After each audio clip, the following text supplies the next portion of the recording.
Well, those are the headlines that we're tracking for you today on Startup Street.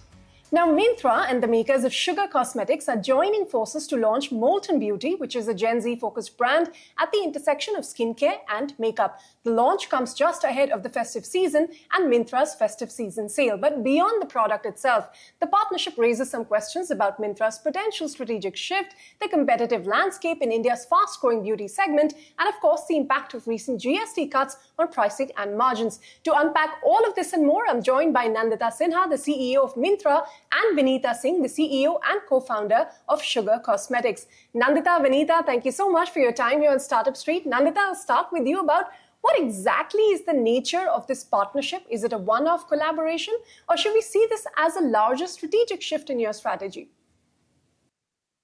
I think, as we were looking at the opportunity of beauty in this country, which is really, really exploding and driven by the Gen Z consumer and driven by products or driven by needs which are probably, I would say, unfulfilled right now. There is a wide space.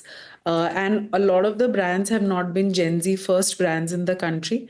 I think that was the starting point of the partnership. And therefore, we decided to come together to be able to build an iconic brand for the Gen Z consumers in the country, bringing the strengths that both Sugar and Myntra bring in this partnership, which is one of really understanding beauty and understanding what consumers need from beauty and how they are evolving, and being able to build great products and brands. I think that's what Sugar has been able to do over the last so many years. And then Myntra as a definitive platform for the Gen Z consumers, where our Gen Z consumer base has been growing significantly. Almost 50% of our consumers now are Gen Z consumers. The need for beauty in their lives is ever growing. We will start with Myntra from a distribution standpoint. So that's the other piece of it. But I think the idea is really to how do we really capitalize on the Gen Z opportunity? Well, Vinita, on your side, why build a completely new brand instead of extending Sugar into this hybrid skincare makeup space? Was there a gap you couldn't fill that needed a fresh identity? Yeah. So yes, there was a big white space that we identified. If you look at younger Gen Z consumers, I think they're currently getting very overwhelmed by the whole 14-step skincare routines and a lot of different products for different solutions. And they believe in less is more. And they believe in authenticity, ingredient clarity, just understanding claims behind every single product that is put in front of them. And they want to do their own validation before they actually try any product. And we realized that for these consumers, there is an opportunity to do a collaboration with a partner who really gets Gen Z consumers because of their tech-first approach and their ability to serve Gen Z consumers at a large scale, not just in metros, but even in tier 2, tier 3 cities.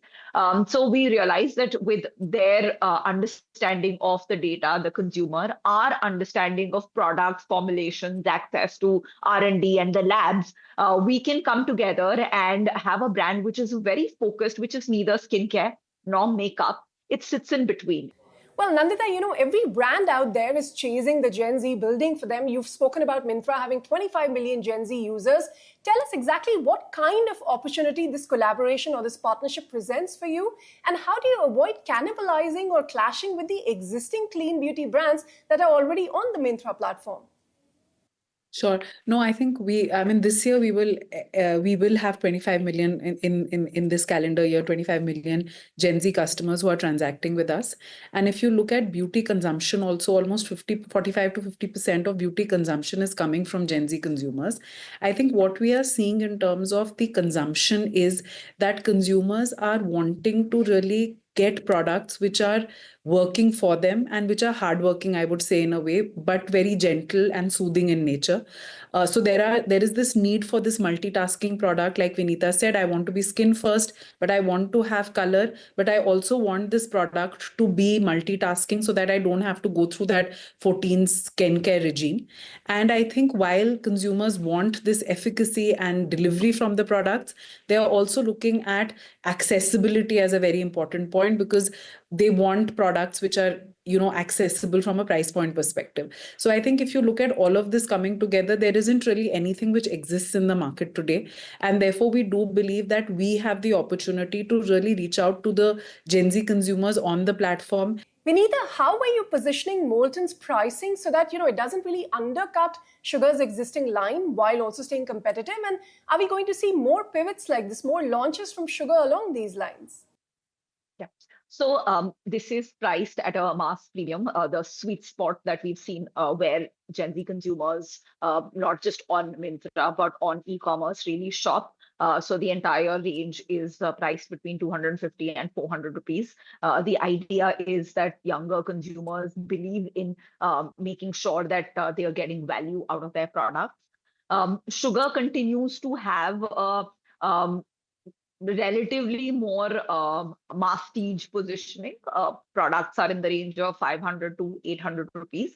The brand is Sugar is currently 90% color cosmetics, and we do have a few skincare products. But the philosophy, the labs in which these products are created, the manufacturing, all of this for Molten, which is the partnership that we have with Myntra, is completely different. Nandita, for you, of course, the GST cuts impact a wider segment of your offerings on the platform. To what extent will these cuts boost demand and also reshape pricing dynamics? And how is Myntra leveraging this, especially coming ahead of the festive season? I think, like Vinita said, I think one coming ahead of the festive season, so it's really timely in terms of how the consumption and how the customer sentiment and buoyancy gets impacted. So I think we're very, very happy that we've been able to.